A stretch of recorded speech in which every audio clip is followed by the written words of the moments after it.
Hey guys, this is Charity Stanley, and we're recording a lecture today on non-infectious upper respiratory conditions. So, this is the different types of conditions that are not communicable to another person, but they can still cause the person that's afflicted with them quite a bit of problems. So, primary thing we're looking at is gas exchange within this lecture. With gas exchange, your body's getting the oxygen that it needs and is able to get rid of the carbon dioxide waste products.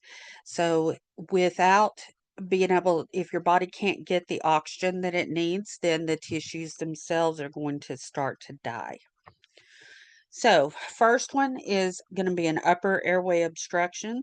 This is anything that is going to stop air from being able to get in. So, throughout my career, I have seen many upper airway obstructions actually cause death in certain situations. So, one of my patients was eating a turkey sandwich and ended up aspirating the turkey sandwich. We could not get an airway every time we would try to intubate. We'd pull back the tube once we met resistance, and it would have turkey within the tube. So unfortunately, this gentleman died. But other common causes of upper airway obstruction is going to be swelling in the tongue or swelling within the larynx. And so, swelling in the tongue can be from allergies. It can also be from a condition called angioedema. If you can't get air in, then we have problems with being able to get oxygen into the lungs. So, with upper airway obstruction, you need to recognize the cause. So, lifesavers, the candy, lifesavers is one of the most, it was originally marketed as the safe candy to give your kids because it has a hole in the middle. So, they can't have a complete airway obstruction with a lifesaver. Now, this doesn't mean go out and give your 3-year-old lifesavers, but that is the original marketing and idea behind the candy. And so you need to assess the cause, figure out what's obstructing it, figure out how you're going to get it out. So, other things that will happen with upper airway obstruction, you can't breathe. So, your body turns on the sympathetic nervous system and you go into fight or flight. So you're going to be very sweaty, you're going to be very tachycardic, and blood pressure is going to be elevated. You're going to be very worried because you can't breathe. So you also may see breathing with sternal retractions. You may also see clavicular retractions as well. And so you can't get enough oxygen in, so you're not able to get carbon dioxide out. So this explains the hypoxia and the hypercarbia that you see with upper airway obstruction. So figure out how you're going to get it out. It may require suctioning. It may require abdominal thrust for to remove a foreign body. We may have to bypass the upper airway and go in through a cut in the neck, and we call that putting in a trach. And we can actually put an airway into the trach. Ideally, intubation will help as well. You have to be tubed before the swelling gets too bad. So, one of the big things with allergies is that you get your patient, if they are swelling severely, you get your patient tubed before the airway swells completely up and you're not able to get an airway in. The airway, the tissues around the airway can swell around the tube once you have it in, and you still have a patent airway. So always make sure that your patient is able to oxygenate. Obstructive sleep apnea is something that is a common reason why people have problems breathing at night. This is going to be where your airway, there's two ways it can happen. It can be anatomical within the airway, so the airway is too heavy and collapses on itself. So this stops ventilation until the person starts to wake up from the hypoxia, and then often they will gasp to be able to breathe back in. Snoring is associated with obstructive sleep apnea. There is another type of sleep apnea called central sleep apnea. In central sleep apnea, the brain itself forgets to tell the body to breathe. And so this is a more severe form. Obstructive sleep apnea, we slap a CPAP machine on the patient and they're good to go. Central sleep apnea can cause more significant issues. So, obstructive sleep apnea, some of the big risk is going to be any kind of obstruction, swelling of the tongue, obesity, a large uvula. The uvula is something that dangles down in the back of the throat. And if it starts to swell, then it can make it difficult to swallow and difficult to breathe. Um, I at one point had a lot of swelling in the back of my airway, and when I would try to eat, the uvula would actually, when I would swallow, it would go down with the food, stretch, and I could feel it stretch to the point where it couldn't stretch anymore, and then it would shoot back up and hit me in the back of the throat. So, very, very disconcerting feeling. I actually ended up having to go to the ER about not being able to breathe, and they cut it out the next day. If you have a short neck, that also is associated with problems with sleep apnea. Large tonsils or adenoids, again, those are in the back of the throat. And if they're blocking the way of oxygen, then you can have difficulty. Oropharyngeal edema, this is going to be swelling within the back of the airway. So many factors impact healthy sleep. So if you're not in a safe location and you're trying to sleep, you're not going to sleep well. Shift work, it is more difficult for you to sleep during the day and work at night because your circadian rhythm is set up opposite to that. And so where it gets really hard is about 3 a.m. to 7 a.m. It gets really hard on um, people who are working night shift. So with that, you have other occupational hazards that are related to sleep too. If you aren't getting good sleep, do you really want to be driving a Caterpillar or other heavy equipment? And so you're more likely to have injuries as a result of that. So, with obstructive sleep apnea, you're going to be sleepy all the time, despite having slept the 7, 8 hours. You're going to be very, very sleepy.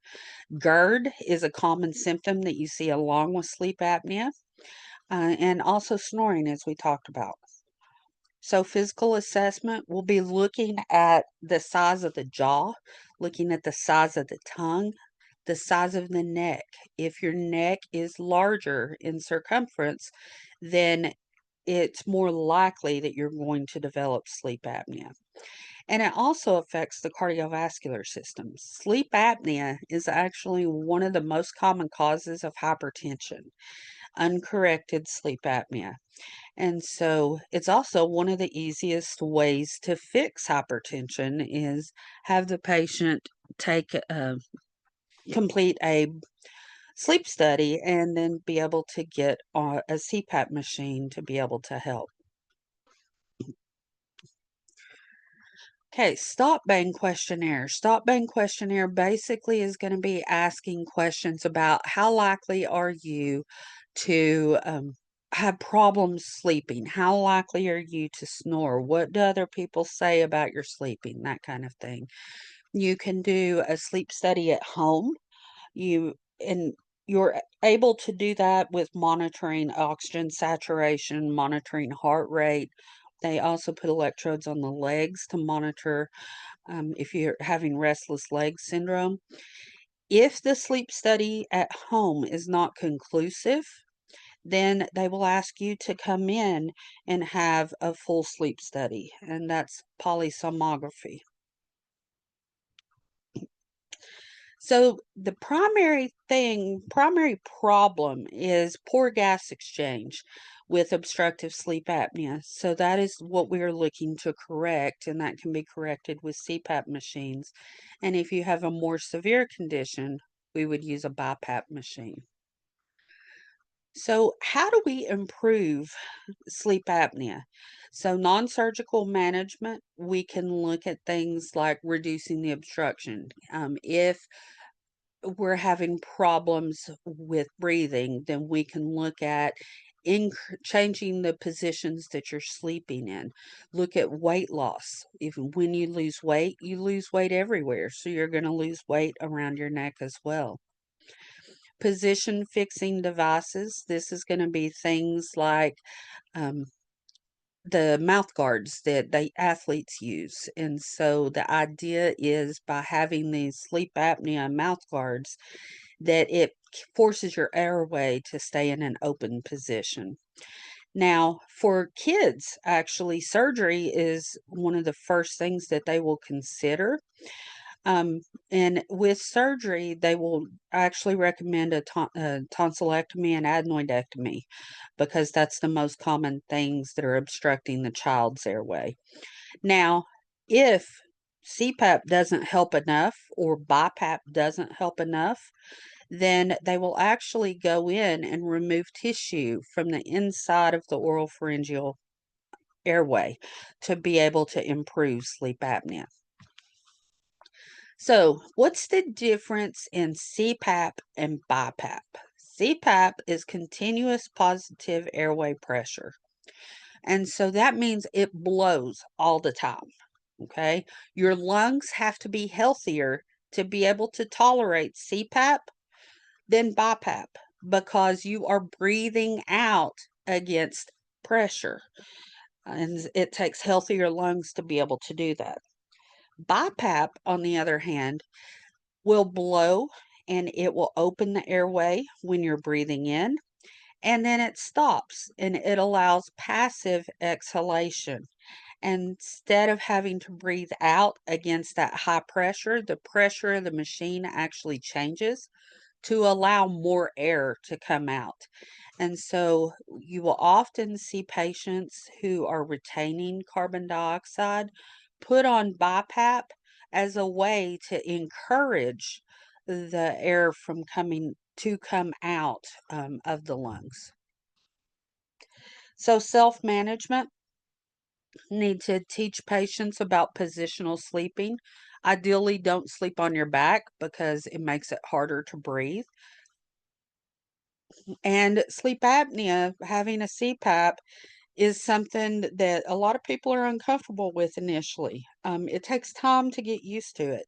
Initially, it feels like the air is hitting your face so fast, it kind of feels like you're drowning. With consistent use, y- your body will get acclimated to feeling that airway staying open and feeling that air rushing at you, and you won't even feel it anymore. But initially, that can be something that's pretty difficult for patients to be able to deal with.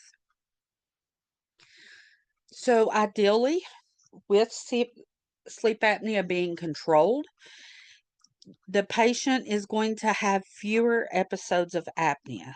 They're going to have improved gas exchange. They're going to have more energy. They're going to have lower blood pressure, less daytime sleepiness. And so basically, that pretty much fixes the problem for probably about 98% of the patients. If it doesn't fix the problem, then surgical intervention is required. Epistasis. This is nosebleed. And so this can result from trauma. It can result from hypertension. It can result from blood dyscrasias. Blood dyscrasias basically are what we talked about in hematology, where the blood is not clotting correctly. Often you will get a nosebleed after sneezing or blowing your nose. Nosebleeds are often worse in the fall, the first few times you turn on the heater. The hot air from the heaters will dry out the moisture within the air. And so that subsequently dries out your mucous membranes, makes it more likely that you will have a nosebleed. So, anterior nasal bleeding is going to be the bleeding that comes out the nose. So, there's two different blood supplies to the nose, anterior is coming out. So that's generally not going to be a risk for the airway. Posterior nasal bleeding, on the other hand, is draining down the back of the throat, and that can be a risk for the airway. So, what we will use to fix this is we will use packing, or we will use special tubes that we can inflate that will hold pressure against the anterior bleed. Now, posterior bleeds are much more difficult to treat, and you may be admitted for a posterior nasal bleed. Fractures of the nose. So, if the nose isn't crooked, then treatment isn't necessary. What will happen if the nose is crooked is that the airways within the nares are not going to align appropriately, and it's going to be more difficult to get air in to the lungs through that septal malformation. And so what will happen is you'll have septal deviation, which is where it's showing it's crooked. Your nose isn't going to be aligned correctly. You're going to have changes in breathing. And then this is not CFS, this is CSF, cerebral spinal fluid drainage. How are you going to know it's cerebral spinal fluid drainage? That is a clear fluid that can come out of your nose, and it has sugar in it. So, if tested on a glucometer, then it will actually read for sugar content. Now, how often are you carrying your glucometer around with you? Not very often in reality. So there's other ways to check for this too. Take a 4x4, absorb some of the drainage, hold it up to the lights and see if there are rainbows or halos when you move it around in different angles of the light. So how do we fix it? First off, we do a closed reduction. Basically, they will take you to surgery, and because this is very painful, and they will pull really hard on your nose and pop it back into place.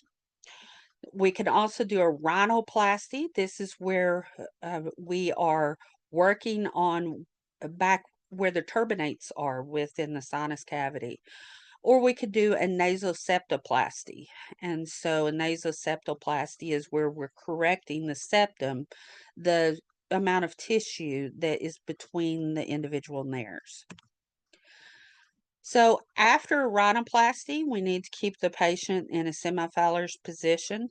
Cool compresses will help to decrease the swelling, also help decrease the bleeding. You want to make sure that they're eating soft foods, nothing that could scratch up um, within the palate. Limit the Valsalva maneuvers. This is where you're bearing down. Okay. As you bear down, it increases the pressure within the sinus cavity and the nares and can make bleeding worse. Antibiotics are vital to take for the full course, and humidified air. The drier the air is, the more likely you are to have a nosebleed. So, other facial trauma. Priority is going to be airway management. Are they able to breathe? Signs and symptoms. Stridor is going to be a high pitched type sound where you can tell it's upper airway and there is a significant narrowing. So, you also be having shortness of breath. When you can't breathe, it's freaky. It's going to make you anxious. Your oxygen's going to be decreased both within your blood, and decreased oxygen saturation using a pulse ox. May start turning blue if the airway is severely blocked enough, or may even lose consciousness. So often, we sometimes see these injuries that can happen from car wrecks, it can happen from fights, um, but it also can happen from being intubated for a long period of time. So, laryngeal trauma, that is a very significant form of trauma, very hard to come back from. So, big thing is to maintain a patent airway. apply oxygen and humidity as needed, and they may have to have surgery to be able to fix the airway. So let's talk more about this endotracheal intubation difficulty. When you are tubed, so one thing they aren't going to tell you when your loved one goes into the ICU. So we may put a person on an endotracheal tube and on a ventilator for a short period of time to allow their lungs to rest. Now, the idea is after the lungs have rested and been able to heal some, that we will decrease the mechanical ventilation and get them breathing on their own again. Does that always work? Not always. But once a person is put on a mechanical ventilator and they're intubated, the clock has started. You have basically 14 days to get them off of that tube. At what will happen within the medical provider realm is after initially this is a lot for the families to process, so the providers are going to be talking to the family like, hey, we're going to try this for a few days. We're going to let the patient's lungs rest. It's going to help them get better. And then you start trying to pull them off. If they cannot try to initiate breathing on their own or their lungs are too weak, we put them back on the ventilator. Okay, well, they need to rest some more.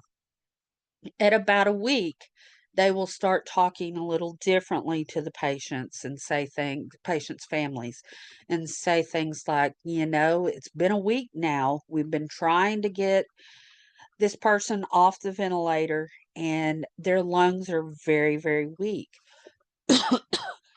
We ha- we have more time, but we're going to need to start looking at other things we can do.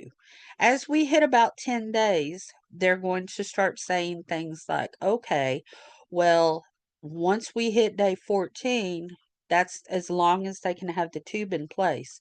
We need to have a decision.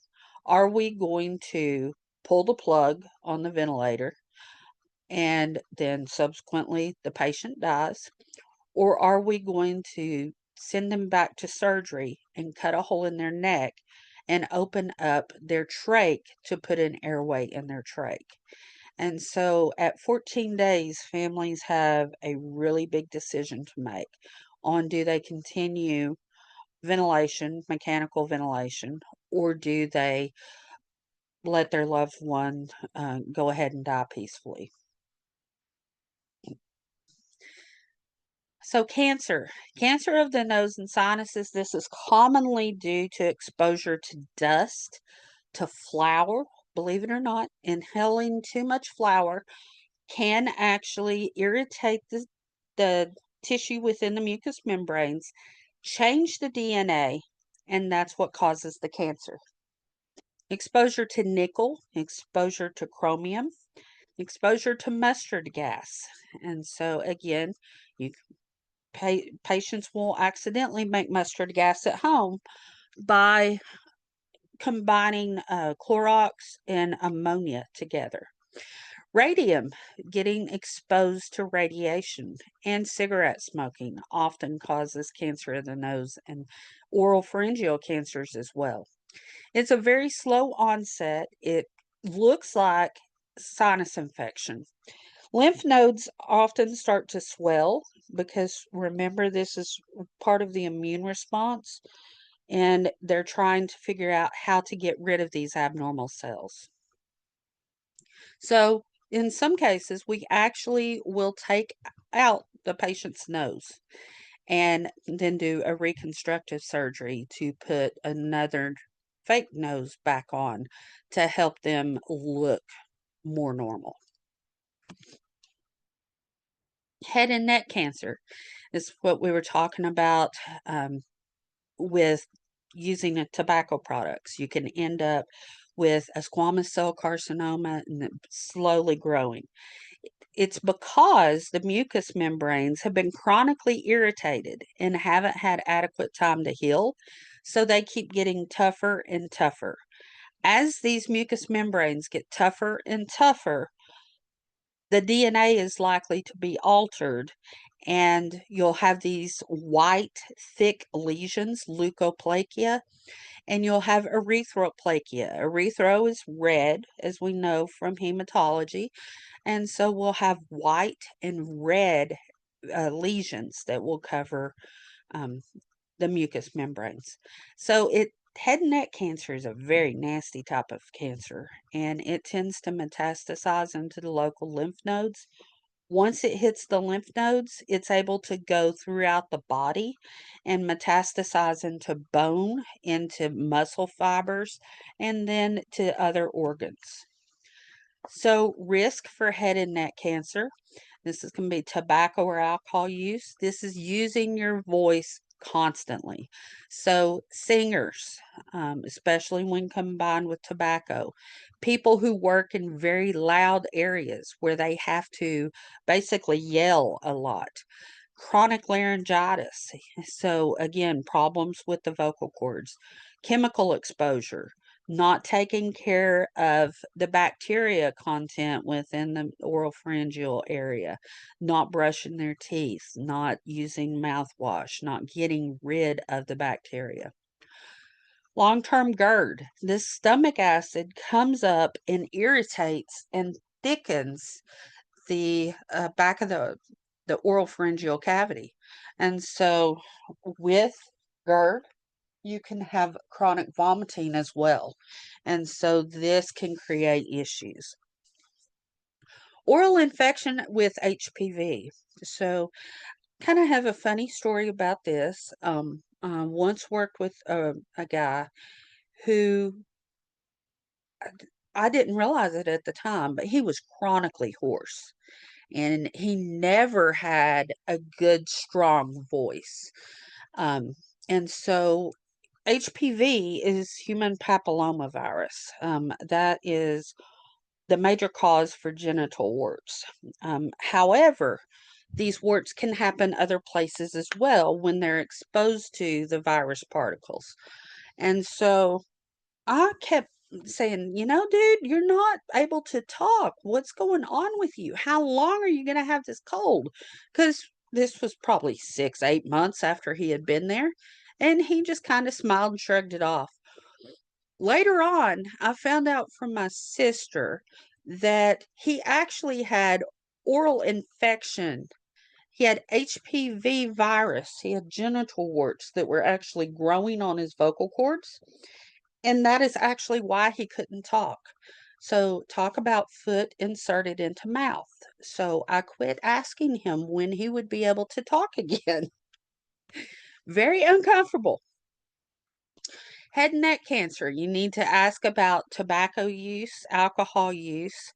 Are they using their voice loudly in different ways? Are they having problems swallowing, any lumps, bumps, bruises, etc.? Looking at the risk factors that we talked about. The physical assessment, you're going to have hoarseness, mouth sores, lumps. How do we do radiology imaging? First, we'll do x rays. From x rays, we'll go to CAT scans. CAT scans, we'll go to MRIs. And then we'll do SPECT studies or PET. So, PET studies are really cool. This is positron um, emission testing. And so, what they will do is they will give you a radioactive chemical and wait and let it get circulated around your body.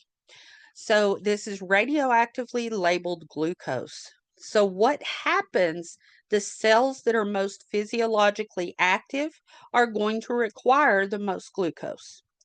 So that will leave, once that glucose is destroyed, then that radioactivity gets deposited in those tissues. So when I put a patient under a PET scanner, then that is going to show me brighter areas and darker areas. The brighter areas that are glowing, that is because they are more cellularly active. Okay, they ate those cells in that area, ate more glucose and left more radiation there, and it will glow brighter on my PET scan. Other things I can do is radiation therapy, chemotherapy, as for any cancer. Biotherapy, this is where we're trying to use innovative ways of using biology to help kill the cancer and just plain old flat out cutting it out. Once a patient has a laryngectomy, we need to make sure that they have a way to communicate. They cannot communicate because they no longer have a voice box potentially, depending on the type of procedure they had. So, big things that we're going to worry about is airway. Are they able to exchange gas? Do we need to worry about hemorrhage? We also need to be chronically watching to make sure they're not bleeding. Is that area breaking down? Are we adequately managing the pain? In patients who have had surgery, they have to heal. Our body requires increased protein to be able to heal. And so, or we'll have changes in nutrition as a result. But as I was saying, before a patient has a laryngectomy, they will, there's different mats and communication placemats that you can use that will help the patient to be able to communicate with the nursing staff when they can't communicate verbally. And so it will take time for speech and language rehab, and you may have to use those boards directly after surgery. After healing has happened, you're able to use an electronic talking device, and this will help to amplify the vibrations that are being made in the mouth because to be able to talk, all it is vibrations that are controlled by your tongue, by your mouth, and by the amount of air that you're putting behind it. So, with a laryngectomy, um, home care, ideally, everybody wants to get back home. Self management, you have to teach them how to care for the stoma, how they're going to communicate, and how to quit smoking. Smoking is a big cause of this issue. I've actually seen patients hold cigarettes up to their stoma where they had a trach and smoke through that stoma. Um, if you're putting in nicotine and all the other chemicals that come with tobacco use, then you are decreasing the ability of the lungs to oxygenate. Okay, you can look at these later. Thank you for your attention today. There will be another part to this that I will post later on.